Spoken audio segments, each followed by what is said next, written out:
Mga kasama, kaya po kami nandito, nag-file kami ng kaso against sa isang tao. Ina-accuse kami, ina-accuse ako at ang mga kasama ko ng ano-ano, puro side lang yan, naririnig nyo. Ngayon, gusto ko lang maging transparent lang na nandito na ako, gusto ko lumabas lahat ng katotohanan at tingnan nyo na lang. Isang tao na nagsasalita against sa aming mga disenteng tao. Lahat ang ina-accuse niya rito, mga matitinong tao, walang kriminal dito. Kaya lahat ang ina-accuse niya, pag-aralan niyo rin muna lahat ang binibintang niya.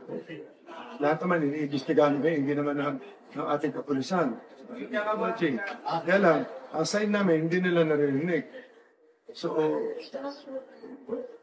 kaya kami nandito na nga ngayon, at least, yun lang, tignan natin kung saan pupunta, sila na makakapagpaluan. Siguro, magkakaroon naman ng kaso, magkakaroon ng tanungan sa husgado.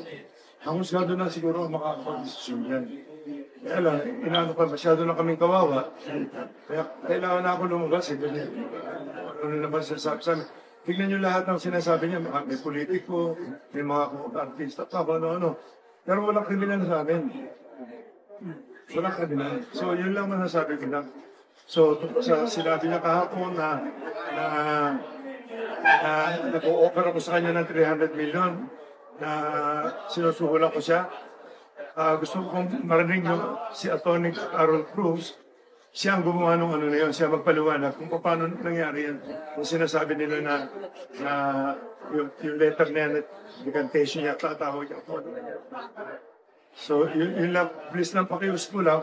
Lahat ng taong sinasabi niya, ini-import sa amin dito, tingnan niyo ang pagkatao namin.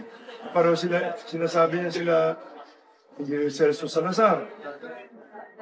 Engineer yan, hindi naman kriminal yan. Paano naman sasabihin na gano'n?